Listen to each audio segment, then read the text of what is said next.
If there's one sports market that doesn't lack any storylines, it's Cleveland, Ohio. And who better to talk to than the Ohio sports guy himself, Josh Lang. Thanks for taking the time, Josh. Great to see you. Hey, thanks, buddy. I appreciate you having me on. All right, let's talk about Johnny Manziel, rehab. Is this a sign of maturity for Johnny Manziel? Are you surprised that he's doing this? For me, with my experience in that field, I think it's great to see this kid do what he's doing. And if he follows the necessary steps that they ask him to follow in his rehab clinic or wherever he's at, I'm not exactly sure where he's at, then I think that it's a step in a positive direction for this kid.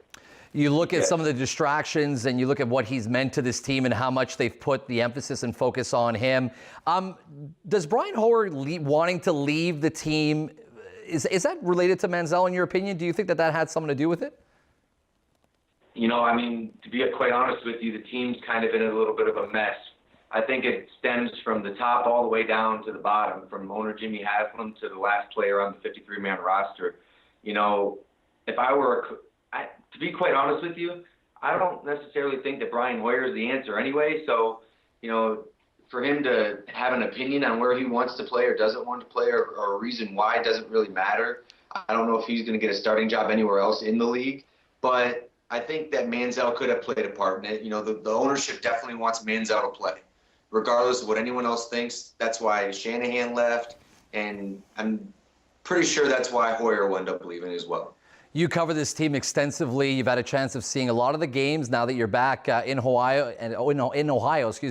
But I wanted to ask you if you believe that Manziel, at the end of the day, can be the leader.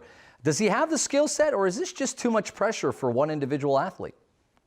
Well, whether or not he's a leader or not, I think is irrelevant.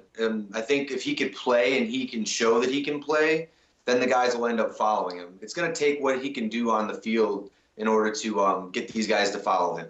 And in my opinion, judging off what I saw at Texas A&M in the SEC, I don't think he has what it takes to be an NFL quarterback. I think he's a very instinctual player with a crazy skill set of athletics. But I think it's something that's more conducive to an arena league team or a CFL league where he can run around and scramble.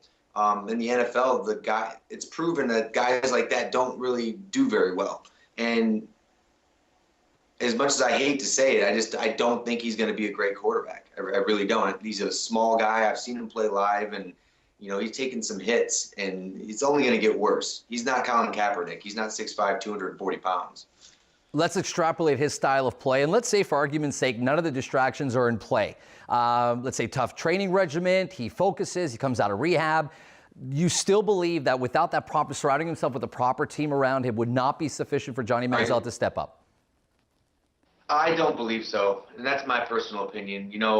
I've seen guys look. If you look at someone like Michael Vick, right, for instance, you look at Michael Vick, world-class speed, world-class athleticism. And he wasn't even able to, take a team past the first or second round of the playoffs. And Manziel's not that fast. He doesn't have that strong of an arm. And then you couple that with some of the character mistakes, the character flaws that he has. I just don't see it. I really don't see it. I know a lot of Clevelanders hope and pray that he's going to be that guy. But in my opinion, I think it was a miss. I would have never drafted him.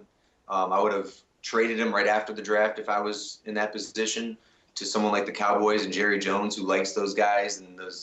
I think it was a business decision, to be honest with you. Another team that I believe was a miss early on in the season was the Cavaliers, with LeBron coming back home. A lot of pressure on them. They finally turned it around. They went on that streak of 13 games. Talk to me a little bit about the sentiment about Cleveland. Do you guys finally believe that the team's coming on its own? Do you feel that Kevin Love is finally stepping up and gelling with this team, and that was the missing piece? Or do they need to get another marquee player, maybe somebody like Ray Allen, to be the missing piece to contend? Well, anyone who thought that the Cavs were going to come out in the first 20 games and go 15-5 were, pretty crazy. But what I really liked what they've done, David Griffith, the general manager, stood by his coach. I was against it. I thought the coach was a joke, to be honest with you, Coach David Blatt. But he stood by his coach, and that kind of transpired to the team. And then he made the trades the next day after, backing up his coach and getting Dion Waiters out of there, which I think it's safe to say that he's a me first type of player. And when you have LeBron James and Kyrie Irving and Kevin Love on your team, he's going to be a fourth option at best. And there was times when he was out on the floor that, you could just tell that he was out there for himself and he was going to try to get his points. So getting that trade and bringing in Timothy Mozgov in from Denver, and then bringing in a defensive stopper like Iman Shumpert and a streaky scorer like J.R. Smith, who's crazy athletic and can play defense as well, to the team, and immediately seeing the impact those guys had, I think is going to pay dividends in March and April as the playoff push comes. And I think you're going to see the Cavs creep up to the first or second spot in the East. I wouldn't be surprised if they get to number 2 and really close on Atlanta. I don't think Atlanta's going to be able to keep up the torrid pace that they're at right now. Are you worried a little bit with the lack of experience that Kevin Love has in the playoffs? When in the playoffs, it comes down to this, what I've kind of noticed over the years. The team with the best player tends to win those games. And I saw it in Cleveland years ago when LeBron was here. We had no one around him.